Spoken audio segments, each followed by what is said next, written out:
তাদেরকে আর মারা যায় না, যারা মরতে চায় তাদেরকে মারা যায় না। এরপরেও শেখ হাসিনা শেষ পর্যন্ত মেরেই গেছে, মেরেই গেছে, মেরেই গেছে।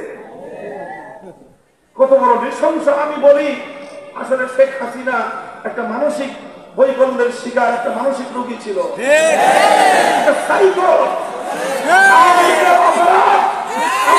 অপরাধ ছিল। এত প্রাচীনতম একটা দল, অভিজ্ঞ অভিজ্ঞ লোক থাকতে এইরকম একটা মানসিক প্রতিবন্ধীকে আপনারা বছরের পর বছর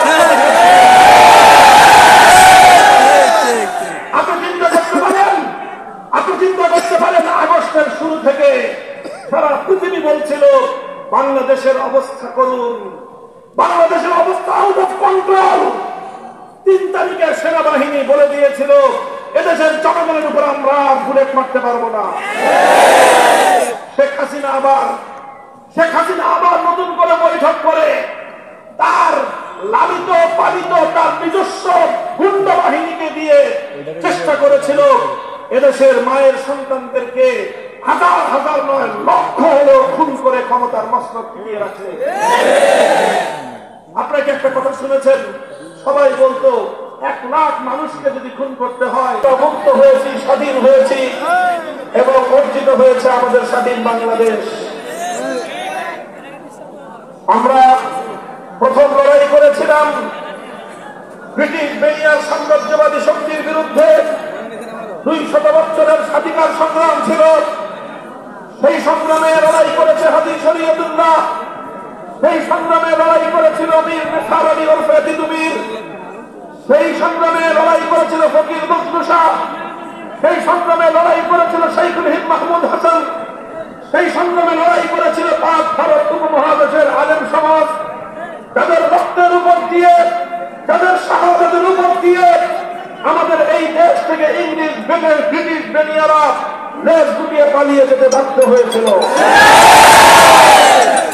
আমরা সংগ্রাম করেছিলাম 19 শতকের গোড়ার দিকে বঙ্গভঙ্গের মাধ্যমে, যখন আমরা পূর্ববঙ্গের মুসলমানরা পশ্চিমবঙ্গের দাদা বাবুদের দ্বারা বৈষম্যের শিকার ছিলাম। নবাব স্যার সলিমুল্লাহ সহ শেরেবাংলায় ফজলুল হকরা এদেশের মুসলমানদের উন্নয়নের জন্য তারা বঙ্গভঙ্গ আন্দোলন করে পশ্চিম পাকিস্তানের বৈষম্য থেকে, পশ্চিমবঙ্গের বৈষম্য থেকে পূর্ববঙ্গের মুসলমানদের মুক্তির জন্য লড়াই করেছিলেন, সংগ্রাম করেছিলেন। আর সেই সময়ে সাম্প্রদায়িক অপশক্তির হোতা রবীন্দ্রনাথ ঠাকুরের নেতৃত্বে এই পূর্ববঙ্গের মুসলমানদের অগ্রযাত্রাকে রুখে দেওয়ার জন্য চরম সাম্প্রদায়িক সহিংস বঙ্গভঙ্গ আন্দোলন করে আমার দেশের অগ্রযাত্রাকে রুখে দেওয়ার চেষ্টা করা হয়েছিল। আমরা যেভাবে ব্রিটিশ বেনিয়াদের বিরুদ্ধে লড়াই করেছিলাম, আমরা কলকাতার দাদাবাবুদের বিরুদ্ধে লড়াই করে পূর্ববঙ্গের মুসলিম জাতিসত্তাকে প্রতিষ্ঠা করবার জন্য অব্যাহত সংগ্রামের মধ্য দিয়ে 1947 সালে আমরা স্বাধীন বাংলাদেশ গঠন করার ভিত রচনা করেছিলাম। পশ্চিমবঙ্গের দাদাবাবুদেরকে আমরা বৃদ্ধাঙ্গুলি প্রদর্শন করেছিলাম। এরপরে আসলো পশ্চিম পাকিস্তানের খান পাঠানদের বৈষম্যের বিরুদ্ধে আমাদের লড়াই। 24 বছর আমরা লড়লাম, আমরা সংগ্রাম করলাম। 1971 সাল পর্যন্ত সেই সংগ্রামের পর মুক্তিযুদ্ধের মধ্যে দিয়ে পশ্চিম পাকিস্তানের খান পাঠানদের বৈষম্যের বিরুদ্ধে, তাদের জুলুম এবং অন্যায়ের বিরুদ্ধে এক মুক্তি সংগ্রামের মধ্য দিয়ে 1 সাগর রক্তের উপর বাংলাদেশের স্বাধীনতা অর্জিত হয়েছিল। সংগ্রামী সাথী ও বন্ধুগণ, সেদিন আমরা পশ্চিম পাকিস্তানিদেরকে বলেছিলাম, আমরা ভেবেছিলাম তোমরা আমাদের ভাই, আমরা তোমাদের ভাই। পশ্চিম পাকিস্তানের খান পাঠানরা বলেছিল না, বাঙালি তোমরা আমাদের দাস, আমরা তোমাদের প্রভু। আমরা বলেছিলাম আমাদের প্রভু একজন, আরশের মালিক, এই জমিনে আমাদের বন্ধু থাকতে পারে কোনো প্রশ্ন নাই। আমরা পরিষ্কার বলতে চাই, আমার চারিদিকের সীমান্তে যারা আমার ফেলানিকে হত্যা করেছে, যারা পরিবারে আমার বিডিআরকে হত্যা করেছে, যারা প্রতিনিয়ত আমার সীমান্তে আমার সন্তানদেরকে হত্যা করে আমার সীমান্তকে আমার ভাই বোনদের রক্ত দিয়ে রঞ্জিত করছে,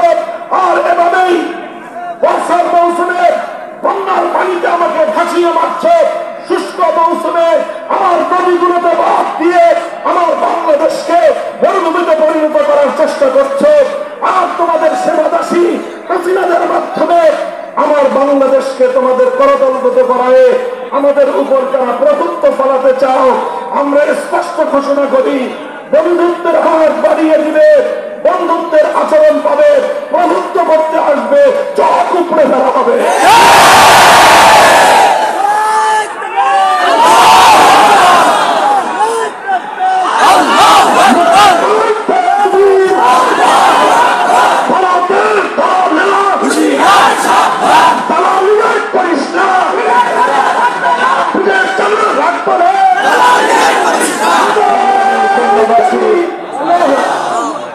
একটা তিক্ত অভিজ্ঞতার কথা বলি।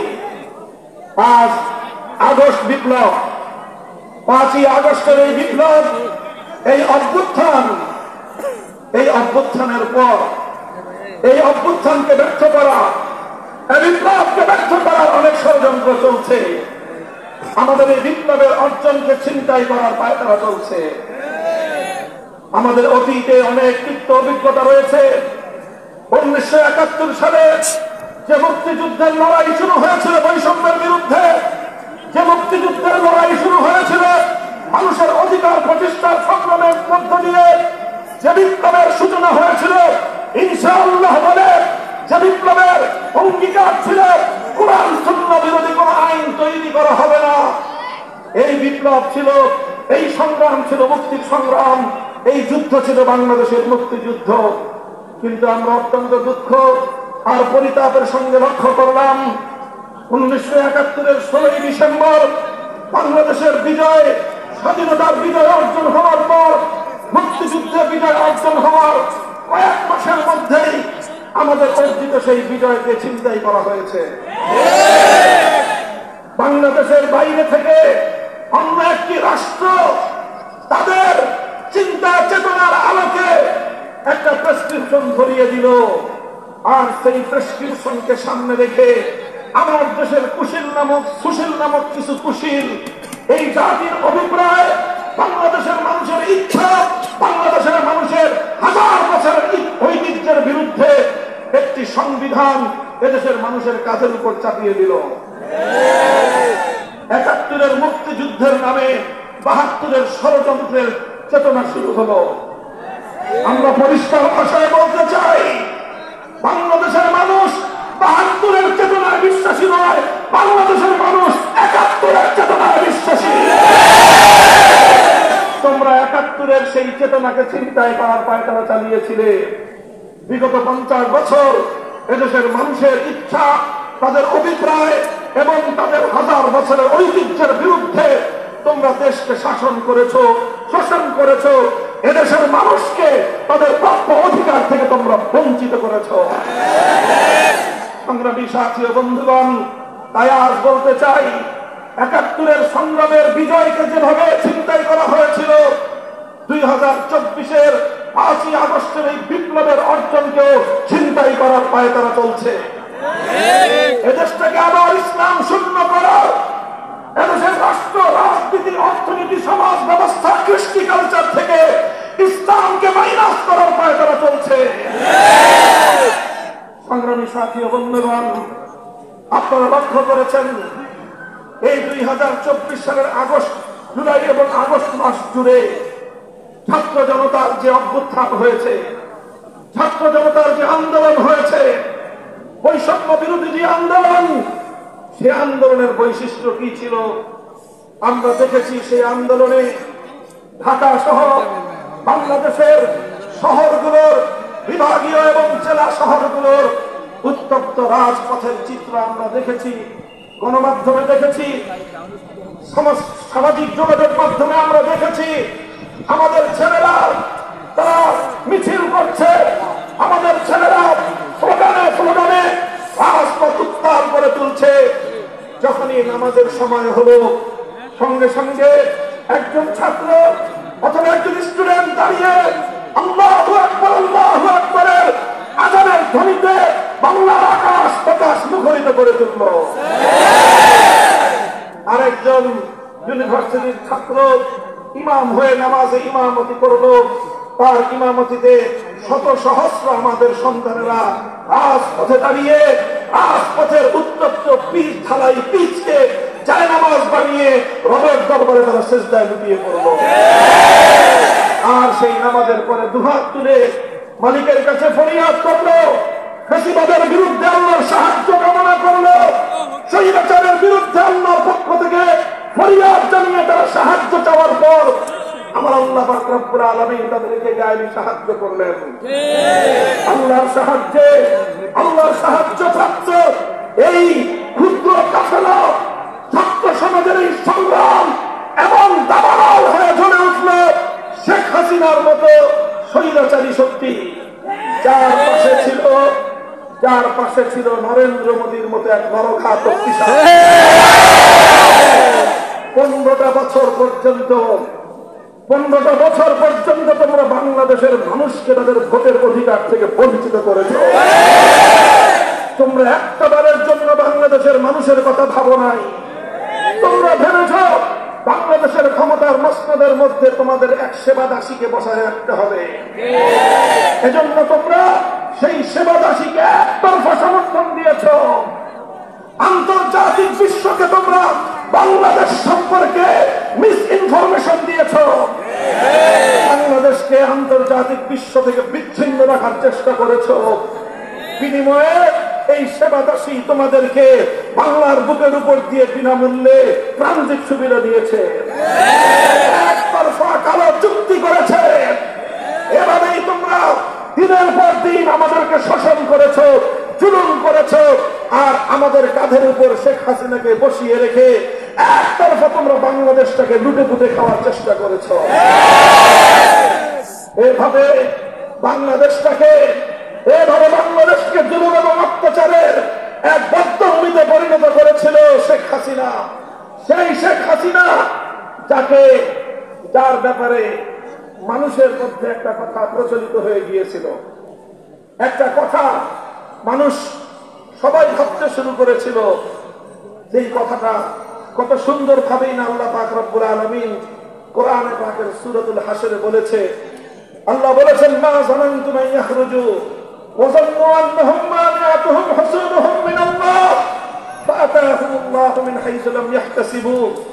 আল্লাহ বলেন, হে জনগণ, তোমরাও মনে করেছিলে হাসিনাকে পতন ঘটানোর কোন শক্তি নাই। শেখ হাসিনা এবং তার দালালরা তারাও মনে করেছিল এই হাসিনা যতদিন আছে তার মৃত্যু পর্যন্ত তাকে ক্ষমতা থেকে সরানোর কোন শক্তি নাই। আল্লাহ বলেন যে এই ধরনের পরিস্থিতিতে আল্লাহ এমন ভাবে পাকড়াও করেন যেটা ইতিপূর্বে কেউ কল্পনাও করে নাই। সেভাবেই আমার আল্লাহ পাকড়াও করেছেন আবাবিলের মতো ছোট্ট ছোট্ট ছাত্ররা, তারা বুকের রক্ত দেওয়ার জন্য রাজপথে নেমে আসে। একজনকে হত্যা করলে 10 জন নেমে আসে, একজনকে হত্যা করলে 100 জন মিছিলে নামে। এদেশের মানুষ শুধু নয়, সারা পৃথিবীকে অবাক করে দিয়ে আমার বাংলার মায়েরা সন্তানদেরকে নিয়ে রাজপথে নামলো। আমাদের মায়েরা সন্তানদেরকে বললো, যাও দেশের মানুষকে মুক্ত করো। আমি মা হিসেবে আমার সন্তানকে সংগ্রামের জন্য উৎসর্গ করলাম। স্যালুট জানাই বাংলাদেশের সেই মায়েদেরকে, যে দেশের মায়েরা তাদের সন্তানদেরকে অন্যায়ের বিরুদ্ধে, জুলুমের বিরুদ্ধে যুদ্ধের ময়দানে পাঠাতে পারে, সেই জাতিকে দমায় রাখতে পারে না কেউ।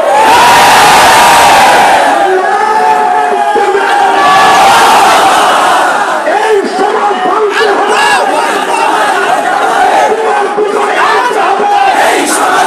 হবে,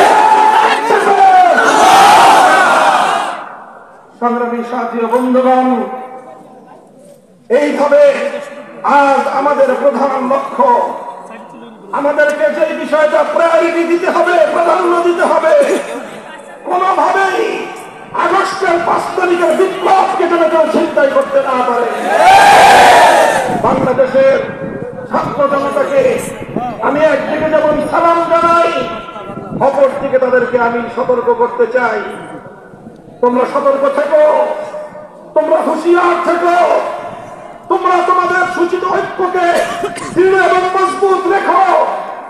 কোন ভিন দেশীয় অপশক্তি দেশ বিরোধী কোন চক্র যেন তোমাদের মধ্যে বিভেদ তৈরি করতে না পারে। বলবো ছাত্র জনতা, আলেম সমাজের পরামর্শ নিও, আলেম সমাজের কাছ থেকে দোয়া এবং আশীর্বাদ দিও। আলেম সমাজকে বলবো, আপনারা এই বিপ্লবকে সমর্থন দিতে থাকুন, এই ছাত্র জনতাকে আপনারা পরামর্শ দিতে থাকুন, তাদেরকে দিক নির্দেশনা দিতে থাকুন। ইসলামী নেতৃত্ব যদি এই ছাত্র সমাজের পাশে থাকে, ইনশাআল্লাহ আমরা ছাত্র জনতার নেতৃত্বে একটি নতুন বাংলাদেশ উপহার পাব।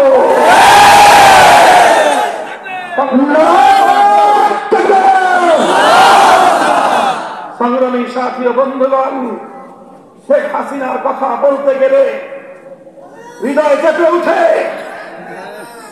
রাগে ক্ষোভে সকল রক্তগুলো আমাদের মাথায় জমাট বেঁধে যায়। শেখ হাসিনা বাংলাদেশে রাজনীতি করেছে। শেখ হাসিনার 50 বছরের রাজনীতির মৌলিক দুটি দর্শন ছিল। শেখ হাসিনার রাজনীতির প্রথম দর্শন ছিল প্রতিশোধের রাজনীতি। শেখ হাসিনা রাজনীতি করেছে, প্রতিশোধের রাজনীতি করেছে। 1975 সালের 15ই আগস্টের অভ্যুত্থান যখন ঘটে, শেখ হাসিনার বাবা মরহুম শেখ মুজিবুর রহমান সাহেব তিনি সেই অভ্যুত্থানে নিহত হন। সেই অভ্যুত্থানে শেখ মুজিবুর রহমান সাহেবের গোটা পরিবার হত্যাকাণ্ডের শিকার হয়। সেই হত্যাকাণ্ডে নিহত নিরপরাধ নারী শিশুদের জন্য আমাদের সমবেদনা রয়েছে। কিন্তু কথা হলো, সমবেদনা শুধু 15ই আগস্টের নিহতদের জন্যই। 15ই আগস্টের আগে বাকশালীদের হাতে শেখ মুজিবুর রহমান সাহেব 71-এর মুক্তিযুদ্ধের সেই চেতনাকে বৃদ্ধাঙ্গুলি দেখিয়ে 71-এর মুক্তিযুদ্ধের অঙ্গীকারকে ভঙ্গ করে বাংলাদেশের মানুষকে ভোটাধিকার থেকে বঞ্চিত করে একদলীয় বাকশাল কায়েম করে এদেশের প্রতিটি মানুষের অধিকারকে তিনি কেড়ে নিয়েছিলেন। প্রতিবাদ করেছিল এদেশের মানুষ। যারা প্রতিবাদ করল, সেই প্রতিবাদী জনতার ভাগ্যে কি জুটেছিল ইতিহাস খুলেন। জাসদের নেতারা, ইনু তোমার আজকের এই পরিণাম কেন হয় বুঝো না? কেন জনতা তোমাকে লাথি মারে? একটু কারাগারের অন্তরালে বসে নতুন করে ভাববার আমি আহ্বান জানাই। মতিয়া চৌধুরী শেখ মুজিবের চামড়া দিয়ে ডুগডুগি বাজাবার চিন্তা করেছিল, ঘোষণা দিয়েছিল। কেন দিয়েছিল সেদিন? তোমাদের 30,000 যুবককে তুলে নিয়ে শেখ মুজিবের গুন্ডা বাহিনী খুন করেছিল। শেখ হাসিনা, তুমি শুধু 15ই আগস্টের নিহতদের জন্য কান্না করো। কানতে কানতে 50 বছর এদেশের মানুষকে ধোঁকা কম দাও নাই। 15ই আগস্টের নিহতরা যেরকম তাদের রক্তের দাম আছে, তাদের হাতে, তোমার বাবার হাতে, তোমার বাবার বাকশালীদের হাতে আমার বাংলার 30,000 মায়ের কোল খালি হলো। সেই মায়েদের চোখের অশ্রুর কোনো মূল্য নাই। আমার সেই সকল তরতাজা 30,000 যুবকের জীবনের কোনো দাম নাই। তোমার কাছে যদি 30,000 যুবকের প্রাণের কোনো দাম না থাকে, এদেশের মানুষের কাছে 15ই আগস্টের নিহতদের কোনো মূল্য নেই।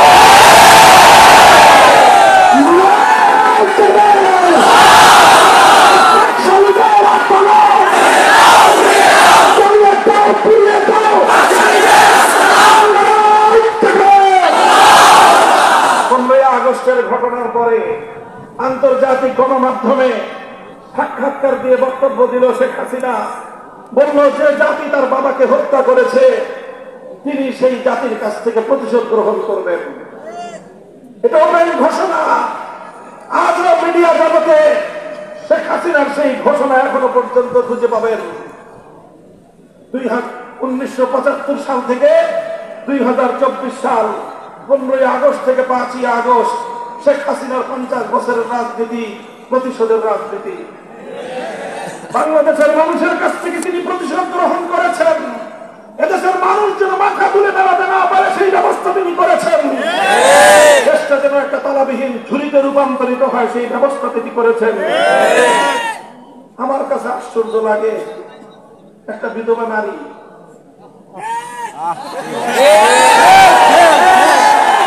ছেলে মেয়ে কোনটা বিদেশে সেটেল, একটা বোন আছে সেই বোনের ফ্যামিলিও বিদেশে সেটেল। কত টাকা লাগে? লক্ষ কোটি টাকা আমার গরিব দেশ থেকে পাচার করলা। আমার দেশের শ্রমিকরা মেহনত করে, কৃষকরা মাথার ঘাম পায়ে ফেলে বিদেশ থেকে আমাদের ছেলেরা, আমাদের মেয়েরা, রেমিটেন্স যোদ্ধারা কষ্টার্জিত পয়সা দেশে পাঠায় আর আশা করে বাংলাদেশটা উন্নত হবে। তোমরা মেগা মেগা প্রকল্পের নামে মেগা দুর্নীতি করে বাংলাদেশটাকে, বাংলাদেশের অর্থনীতির ভিতকে ধসিয়ে দিলে। কেন এত টাকা চুরি করলে? পরে আমি নিজেই খুঁজে পেয়েছি এর উত্তর। আসলে তাদের এত টাকার প্রয়োজন ছিল না, কিন্তু এই টাকাগুলো তারা চুরি করেছে শুধু এজন্য যেন বাংলাদেশ মাথা উঁচু করে দাঁড়াতে না পারে, বাংলাদেশটাকে আরেকটা দেশের অঙ্গরাজ্যে পরিণত করবার চক্রান্ত করেছে। বাংলাদেশের মানুষ কোন এক সময় তোমাকে ভোট দিয়ে প্রধানমন্ত্রী বানিয়েছিল। তুমি গেলে আরেক দেশে, সেই দেশে যাওয়ার পর যেই লোক হজ করে পট্টি বেঁধে হাতে তসবি নিয়ে ক্ষমতায় গেলে, আরেকটা দেশে যাওয়ার পর তোমার কপালে তিলক পরায় দেয়, হাসি মুখে তুমি মেনে নাও। তোমাকে ঘোষণা করা হয় মুখ্যমন্ত্রী, তুমি হাসিতে গদগদ হও। বাংলাদেশের মানুষ তো সেদিনই তোমাকে বলেছিল আমরা আমাদের ক্ষমতার মস্তদে স্বাধীন আত্মমর্যাদা সম্পন্ন প্রধানমন্ত্রী চাই, তিলকমালী মুখ্যমন্ত্রী দেখতে চাই না। তুমি সেদিন বাংলাদেশের মান মর্যাদাকে ধুলোয় মিশিয়ে দিয়ে এসেছিলে। শেখ হাসিনার রাজনীতি ছিল বাংলাদেশটাকে ধ্বংস করার রাজনীতি। এই ধ্বংস করে সে ৭৫-এর প্রতিশোধ গ্রহণ করতে চেয়েছে। আর তার রাজনীতির দ্বিতীয় দর্শনটা ছিল ডিভাইড অ্যান্ড রুল। সেই ব্রিটিশ বেনিয়াদের তাদের যে পলিসি, তাদের যে কূটনীতি, সেই নীতির আলোকে বাংলাদেশটাকে ডিভাইড অ্যান্ড রুল, মুক্তিযুদ্ধের চেতনার ব্যবসা করে বাংলাদেশটাকে দুই ভাগে বিভক্ত করে রেখেছে। অথচ শেখ হাসিনার পরিবারের একজন সন্তান মুক্তিযুদ্ধে সরাসরি অংশগ্রহণ করে না, আর মুক্তিযুদ্ধের পরে তারাই হয়ে গেল মুক্তিযুদ্ধের প্রধান ডিলার। ভালো কথা। এরপরে বাংলাদেশকে বিগত ৫৫ বছর ধরে মুক্তিযুদ্ধের ভিত্তিতে দুই ভাগে ভাগ করেছে। উদ্দেশ্য মুক্তিযুদ্ধের চেতনা সমুন্নত করা নয়, উদ্দেশ্য ছিল দেশটাকে বিভক্ত করা। দেশের মানুষ যদি ঐক্যবদ্ধ হয়, এদেশ অন্য কোন দেশের গণতন্ত্র হবে না। এই জন্য দেশকে বিভক্ত করে রাখতে চেয়েছে।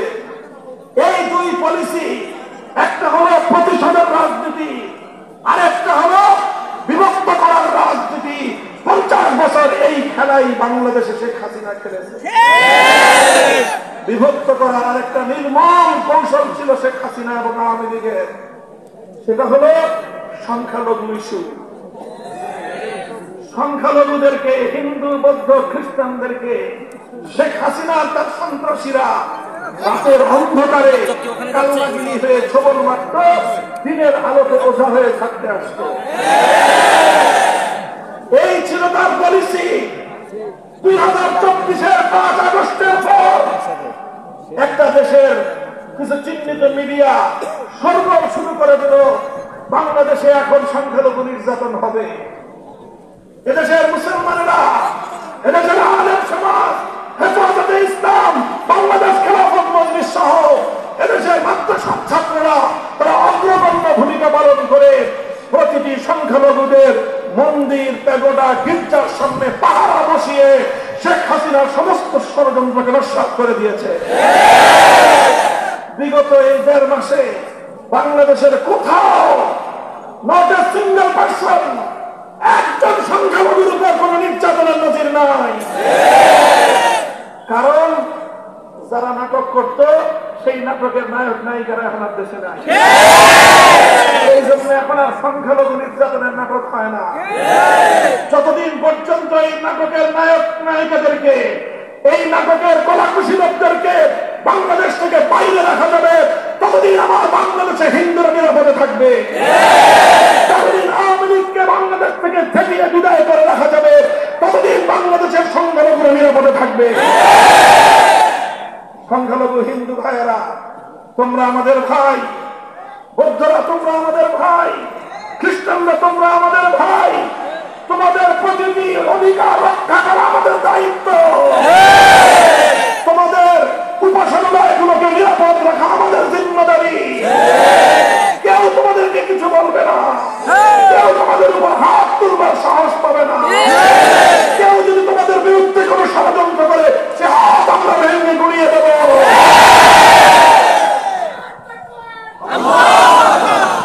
সংগ্রামী সাথী ও বন্ধুগণ, এইভাবে শেখ হাসিনার সকল ষড়যন্ত্রের বিরুদ্ধে 2024 সালের জুলাই মাস বাংলাদেশে এক অভূতপূর্ব গণজাগরণ হলো। 5ই আগস্ট গণবিপ্লব হলো, গণ অভ্যুত্থান হলো। এই অভ্যুত্থানের সবচেয়ে বড় বৈশিষ্ট্য ছিল অভূতপূর্ব ঐক্য। শেখ হাসিনার প্রতিশোধ এবং বিভাজনের রাজনীতিকে প্রত্যাখ্যান করে আমার দেশের তরুণ ছাত্র জনতা সারা অভূতপূর্ব একটা ঐক্য গড়ে তুলেছিল। দেশের জন্য, দেশের মানুষের জন্য ডানপন্থী, বামপন্থী, ইসলামী সংগঠন, ইসলাম ছাড়া সাধারণ সংগঠন সকলে এক কাতারে দাঁড়িয়ে গেল। স্কুল থেকে আমার ছোট ছোট কিশোর কিশোরী ছেলে মেয়েরা বেরিয়ে আসলো, কলেজ থেকে আমার ভাই বোনেরা বের হয়ে আসলো, বিশ্ববিদ্যালয় থেকে আমাদের সন্তানরা বের হয়ে আসলো, আর আমাদের মাদ্রাসাগুলো থেকে হাজার হাজার ছাত্ররা ফেরেশতার মতো বাংলাদেশের রাজপথে স্কুল, কলেজ, ইউনিভার্সিটির ছাত্রদের সাথে কাঁধে কাঁধ মিলিয়ে তারা মাঠে নেমে গেল।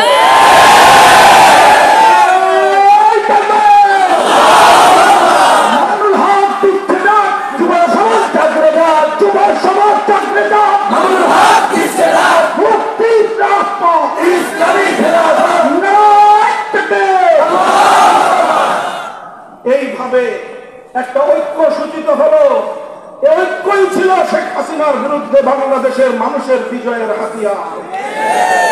কাজে আজ আমি বলতে চাই, রাজনৈতিক মতবিরোধ থাকতে পারে, রাজনৈতিক মতপার্থক্য থাকতে পারে, কিন্তু বাংলাদেশে আর কোনদিন ফ্যাসিবাদ ফিরে আসতে পারবে না। স্বৈরতন্ত্রের স্থান বাংলার মাটিতে হবে না ইনশাআল্লাহ। এজন্য আমি বিগত এই বিপ্লবে যারা যেভাবে অংশগ্রহণ করেছেন সকল বিরোধী রাজনৈতিক মত এবং পথের লোকদেরকে আমি আহ্বান জানাই।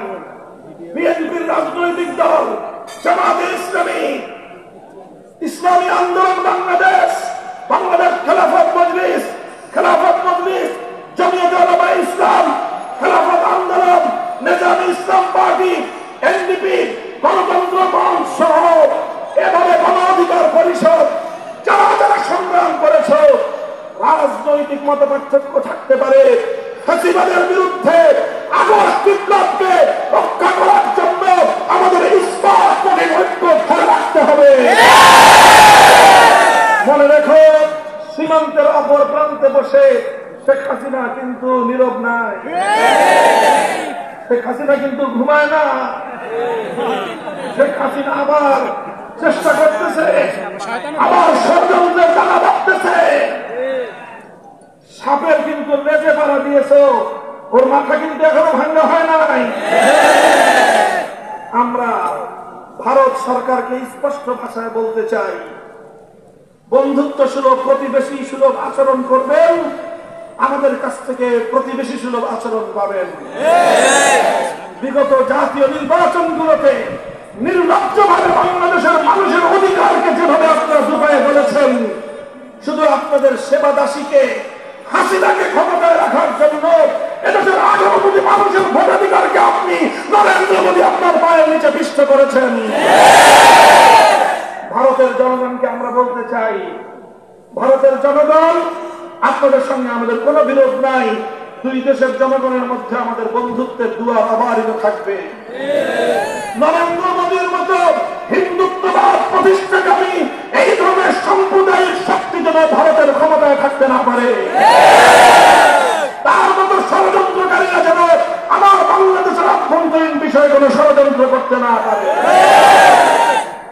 কাজেই শেখ হাসিনাকে আশ্রয় দিয়েছেন। এই আশ্রয়টুকু শেখ হাসিনা আপনাদের কাছে প্রাপ্য।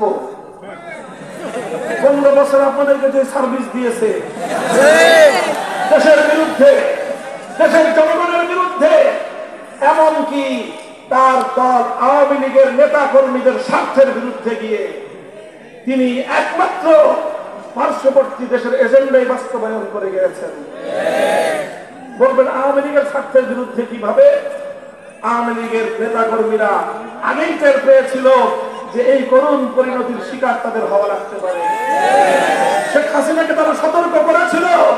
শেখ হাসিনা কারো কোনো পরামর্শ মানে নাই, কারো পরামর্শ মানে নাই। এরপরে যখন এদেশের মানুষ ক্ষিপ্ত হয়ে উঠল, নিজের বোনটাকে বগল দাবা করে 16টা লাগেজ হেলিকপ্টারে উঠায় এই পর্যন্ত যা কিছু জমা করেছিল আর যা পাচার করেছিল সব নিয়ে হেলিকপ্টারে করে পালিয়ে গেছে। একটাবারের জন্য 70 বছরের প্রাচীনতম সংগঠন আওয়ামী লীগের হাজার হাজার নেতা কর্মীর কথা একবারও ভাবে নাই। আমার দুঃখ লাগে, মাঝে মাঝে আফসোস লাগে যে আওয়ামী লীগের লোকজন এখন এদেশের মানুষকে মুখ দেখাবে কি করে? মুখ দেখাবেন। আমি যদি এভাবে পালিয়ে যেতাম, আমার নেতা কর্মীরা তো এদেশের মানুষকে মুখ দেখাতে পারতো না। আমার নেতা কর্মীরা তার কোনদিন খেলাফত মজলিসের নাম নিয়ে জনগণের কাছে যেতে পারতো না। আপনারা কোন মুখে বাংলাদেশের মানুষের কাছে এসে আবার আওয়ামী লীগের নাম নেবেন? সেই জন্য আপনাদের প্রতি আমার খুবই সমবেদনা হয়। একটা পরামর্শ দেই, ভালো করে বুঝে রাখেন। 1971 সালের আগে, 1971 সালের আগে আওয়ামী লীগের দাদা, কি বললাম? আওয়ামী লীগের বাবা হলো আওয়ামী মুসলিম লীগ, আওয়ামী মুসলিম লীগের বাবা হলো মুসলিম লীগ। আবার শুনেন, আওয়ামী লীগের বাবা হলো আওয়ামী মুসলিম লীগ, আওয়ামী মুসলিম লীগের বাবা হলো মুসলিম লীগ। তাহলে মুসলিম লীগ কি হলো? আওয়ামী লীগের এই আওয়ামী লীগের দাদা মুসলিম লীগ 71 পূর্ববর্তী বাংলাদেশে অনেক রাজত্ব করেছে, অনেক শোষণ করেছে, অনেক নির্যাতন করেছে, অনেক জুলুম করেছে, অনেক মায়ের বুক খালি করেছে। আমার বাংলা প্রতিটি জনপদে বৈষম্যের রাস্তায়ন করে গুম গুম হত্যা বাংলাদেশ গড়ে তুলেছিল। এরপর যখন তারা সকল সীমা লঙ্ঘন করলো, 71-এর মুক্তিযুদ্ধের পর মুসলিম লীগ আছে, কিন্তু তাদের হারিকেন দিয়েও তাদেরকে খুঁজে পাওয়া যায় না। আপনারা ঠিক সেই আচরণটাই করেছেন।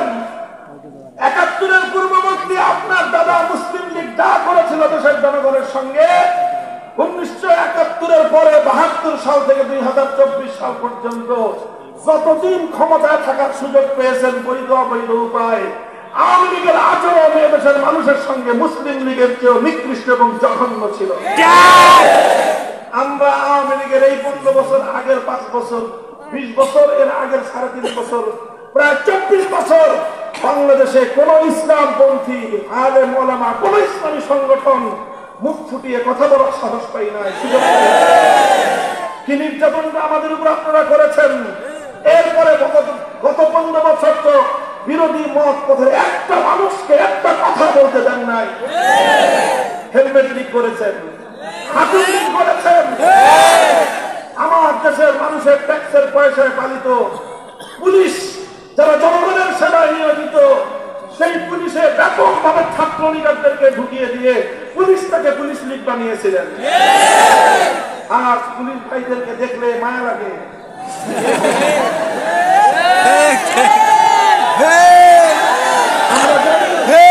আমরা জানি সব পুলিশ অন্যায়কারী না। অনেক পুলিশ তারা দেশপ্রেমী, জনগণের সেবক, কিন্তু তারা এতদিন ছিল নিগৃহীত। তারা থাকতো খাগড়াছড়ি আর না বান্দরবন। আর শেখ হাসিনার এই সমস্ত যত ছাত্রলীগার সন্ত্রাসী, মাস্তান, চাঁদাবাজি, পুলিশ লীগ হয়ে তারা সমস্ত শহর অঞ্চলগুলো দাবিয়ে বেরিয়েছে। এরা স্বরাষ্ট্রমন্ত্রীকে বলে, স্যার একটা গুলি মারলে একটাই মরে, বাকিটি যায় না। কত বড় নৃশংস পুলিশ অফিসার, চিন্তা করে দেখেন। ওরা চেয়েছিল, মনে করেছিল একটা গুলি মারবে, একজন মরবে, বাকিরা ভয় পালাবে। কিন্তু 2024 সালে বাংলাদেশের সমীকরণ সবকিছুকে পাল্টে দিয়েছে। মানুষ পণ করে নেমেছে, রক্ত দেব, জীবন দেব, মৃত্যুর ভয়কে পরোয়া না করে দেশটাকে মুক্ত করার জন্য লড়াইতে নেমেছিল।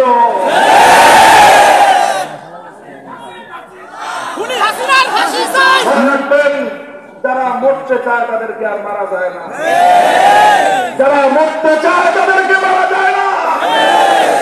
এরপরেও শেখ হাসিনা শেষ পর্যন্ত মেরেই গেছে, মেরেই গেছে, মেরেই গেছে। কত বড় নৃশংস! আমি বলি, আসলে শেখ হাসিনা একটা মানসিক বৈকল্যের শিকার, একটা মানসিক রোগী ছিল।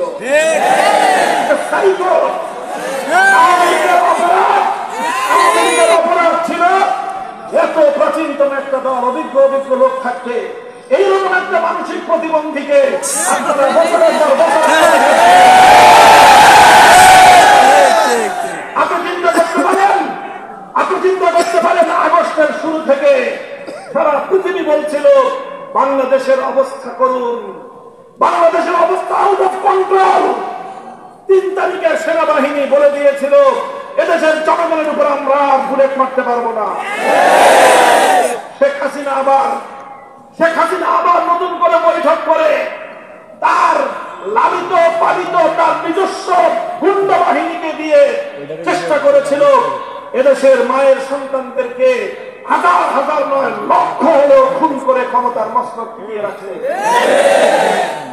আপনাকে একটা কথা শুনেছেন, সবাই বলতো 1 লাখ মানুষকে যদি খুন করতে হয়, খুন করে হলেও শেখ হাসিনা ক্ষমতায় থাকবে। এই কথা আওয়ামী লীগের লোকেরাই বলতো। তারা বুঝাতে চাইতো শেখ হাসিনা কোনো মূল্যে ক্ষমতা ছাড়বে না। এইরকম একটা মানসিক বৈকল্যের শিকার, মানসিক ব্যক্তির শিকার, এরকম একটা মানসিক প্রতিবন্ধী ব্যক্তিকে দেশের জনগণের কাঁধের উপর আপনারা 20 বছর চাপায় রেখেছেন। এই জন্যই আওয়ামী লীগের নেতৃত্বের প্রত্যেকটা লোকের বিচার হওয়া উচিত। শেখ হাসিনার মতো এই ধরনের একটা নৃশংস জঘন্য নমরুদ এবং ফেরাউনের চেয়ে বড় জালেমকে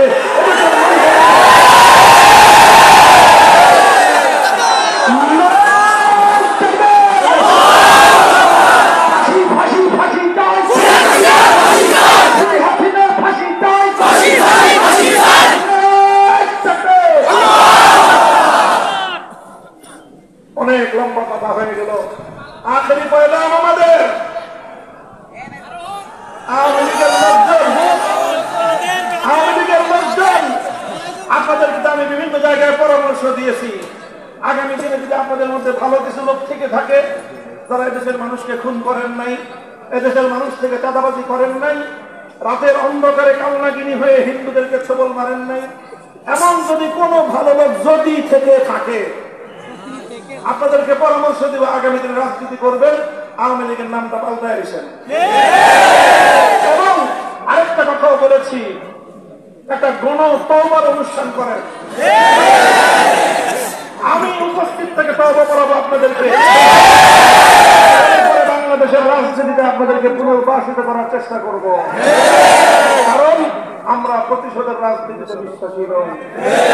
আমরা চাই যারা আপনাদের মধ্যে ভালো মানুষ আছেন পুনর্বাসিত হন, কিন্তু মনে রাখবেন ফ্যাসিবাদী হাসিনার দালাল হিসেবে বাংলাদেশের রাজনীতিতে আসবার চেষ্টা করলে এদেশের মানুষ কোনদিনও বরদাস্ত করবে না। আপনি কি মনে করেছেন বাংলাদেশের এমন কোন জেলা আছে যেই জেলার স্কুল, কলেজ, ইউনিভার্সিটি, মাদ্রাসার ছাত্র শহীদ হয় নাই? আছে? বহু বাবা আজও পর্যন্ত তার সন্তানের লাশ খুঁজে পায় নাই, হত্যা করে সন্তানের লাশ গুম করে ফেলেছে। আজও বহু মা রাতের পর রাত নির্ঘুম কাটায় আর রাস্তার পথের দিকে তাকিয়ে থাকে, আবার বুঝি সেই মায়ের বুকের হারানো ধন তার কোলে ফিরে আসবে। এই সকল মায়ের চোখের অশ্রুর অভিশাপ শেখ হাসিনা তোমার 14 পুরুষকে ধ্বংস করার জন্য যথেষ্ট। যদি আবার কেউ রাজনীতিতে আসতে হয় তাহলে কিভাবে মানুষের সঙ্গে কথা বলবেন, কোন মুখে মানুষকে প্রশ্নগুলোর জবাব দিবেন, সেগুলো আগে স্টাডি করে তারপরে নামবেন। আপনার নেত্রী 3 দিন আগেও বলেছিল শেখ হাসিনা পালায় না।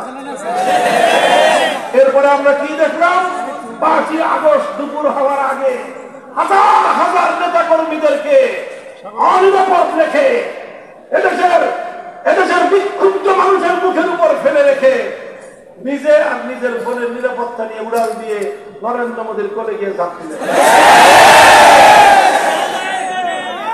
আর এখনো সীমান্তের অপর প্রান্ত থেকে আমার বাংলাদেশের শান্তি স্থিতিশীলতা ধ্বংস করবার পায়তারা চালাচ্ছেন। মনে রাখবেন, এই বাংলাদেশ সেই বাংলাদেশ নয়। এই বাংলাদেশ খান জাহানের বাংলাদেশ, এই বাংলাদেশ শাহজালালের বাংলাদেশ, এই বাংলাদেশ আবিদ হুজুরের বাংলাদেশ, বাংলাদেশ সাইফুল হাদিসের বাংলাদেশ। এই বাংলাদেশে আর কোন ইসলাম বিরোধী ষড়যন্ত্র বরদাস্ত করা হবে না।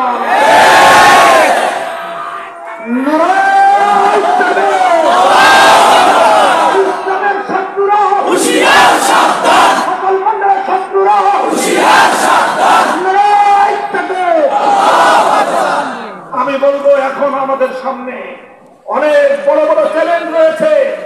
অর্থনীতি পুনরুদ্ধার করতে হবে, আইন শৃঙ্খলা রক্ষার পরিস্থিতিকে আবার পুনঃপ্রতিষ্ঠা করতে হবে। পুলিশের যে সকল নিরীহ নিরপরাধ লোকজন আছেন, আপনারা কাজ করুন, এদেশের জনগণ আপনাদেরকে সহযোগিতা করবে। আর যারা পুলিশের নামে লিক করেছিলেন তাদেরকে বলবো, দয়া করে বাংলাদেশ ছেড়ে পালিয়ে যেতে পারলে পালিয়ে যান। এদেশের মানুষ আপনাদেরকে পেলে কোনদিন তারা ক্ষমা করতে পারবে না। অন্তর্বর্তীকালীন সরকারকে বলবো, আমার যতগুলো সন্তানকে খুন করা হয়েছে, 2013 সালে আমার ভাইদেরকে হত্যা করা হয়েছে, 2009 সালে আমাদের দেশপ্রেমিক সেনা কর্মকর্তাদেরকে হত্যা করা হয়েছে, 2021 সালে আমাদেরকে হত্যা করা হয়েছে, আমাদেরকে নির্বিচারে জেলখানায় পুরে রাখা হয়েছে, 2024 সালে আমাদের ছেলে মেয়েদেরকে নির্বিচারে হত্যা করা হয়েছে। প্রতিটি হত্যাকাণ্ডের বিচার চাই। আন্তর্জাতিক অপরাধ ট্রাইব্যুনাল গঠন করেছেন, সেই ট্রাইব্যুনালে প্রসিকিউশন নিয়োগ দিয়েছেন, ধন্যবাদ জানাই। তবে এটা দ্রুত কাজ চালাইতে হবে। শেখ হাসিনা কোন বলে, কোন চুক্তির বলে এখনো পর্যন্ত ভারতে আশ্রয় নিয়ে আছে? এতগুলো মামলার আসামি হওয়ার পর এখনো কেন তার মানে ইন্টারপোলের রেড অ্যালার্ট জারি হলো না? ইন্টারপোলের রেড অ্যালার্ট জারি করে শেখ হাসিনা এবং তার খুনমন্ত্রী সভার সদস্যদেরকে ধরে এনে বিচারের কাঠগড়ায় দাঁড় করাতে হবে। আর তার আগে শেখ হাসিনাকে রিমান্ডে নিয়ে কোথায় কোথায় টাকা পাচার করেছে তথ্য উদ্ধার করতে হবে। পাচারকৃত টাকা দেশে ফিরিয়ে এনে বাংলাদেশের জনগণের কল্যাণে বিনিয়োগ করতে হবে। আর কখনো এদেশে শিক্ষা ব্যবস্থায় নাস্তিকবাদ এবং ইসলাম বিরোধী ভাবধারা যেন নতুন করে প্রবিষ্ট হতে না পারে, সেই ব্যাপারে যথাযথ পদক্ষেপ গ্রহণ করতে হবে। এখন আমরা শুধু দৃষ্টি আকর্ষণ করছি। মনে রাখবেন, আমার আগামী প্রজন্মকে ইসলাম থেকে দূরে সরাবার, ইসলাম সম্পর্কে শ্রদ্ধা করে তুলবার যে কোনো অপতৎপরতার বিরুদ্ধে আমরা জিরো টলারেন্স নীতিতে মাঠে নামব, কোন আপোষ করব না। আমার সন্তানকে নাস্তিক বানাবার কোন এজেন্ডা বাংলাদেশে বাস্তবায়ন হতে দেব না। ভালো ভালো কাজ করবেন, ভালো ভালো সহযোগিতা পাবেন।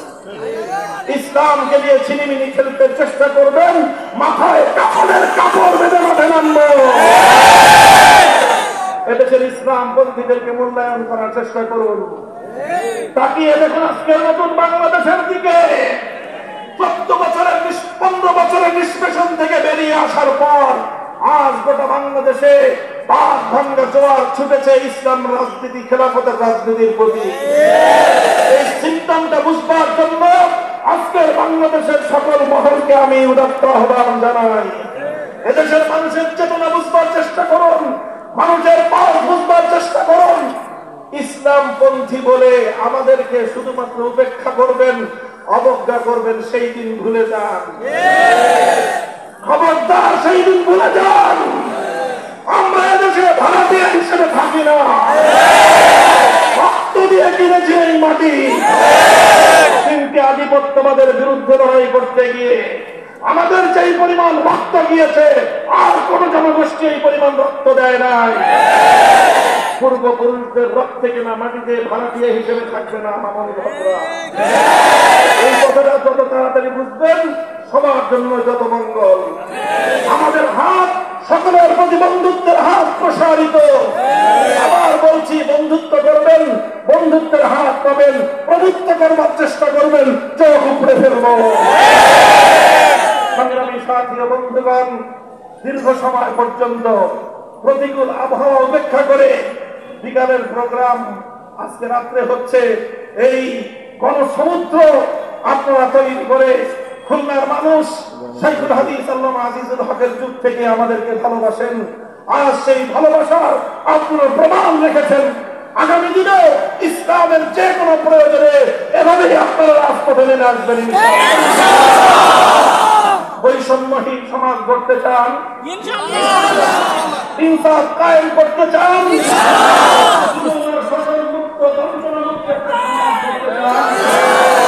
পূর্ণাঙ্গ বৈষম্যহীন, পূর্ণাঙ্গ ইনসাফ পূর্ণ একটা সমাজ গড়তে চাইলে মানব রচিত কোন তন্ত্র মন্ত্র দিয়ে সম্ভব না। এজন্য প্রয়োজন এই জমিনের মালিক আল্লাহ রাব্বুল আলামিন প্রদত্ত আল্লাহর প্রতিনিধিত্বের রাজনীতি, খেলাফতের রাজনীতি করতে হবে। আমি খুলনাবাসীকে আহ্বান জানাই, আসুন দলে দলে আমাদের বাংলাদেশ খেলাফত মজলিসের পতাকা দলে শামিল হন। যুব সমাজ, তোমরা নতুন এক বাংলাদেশ গড়বার জন্য যুব মজলিসের পতাকা দলে সমবেত হও। ছাত্র সমাজ আসো, আমাদের ছাত্র মজলিসের কাতারে আমরা তোমাদেরকে নিয়ে স্বেচ্ছাসেবক বাহিনী গঠন করে নতুন বাংলাদেশ গড়ে তুলব ইনশাআল্লাহ। সেই বাংলাদেশে আর কোনদিন কোন স্বৈরাচারী মাথা চারা দিয়ে উঠতে পারবে না। সেই বাংলাদেশে ফ্যাসিবাদের জায়গা হবে না। সেই বাংলাদেশ থেকে ইসলামকে অবজ্ঞা করবে দুঃসাহস কেউ দেখাতে পারবে না। আল্লাহ পাক রব্বুল আলামিন তৌফিক দান করুন।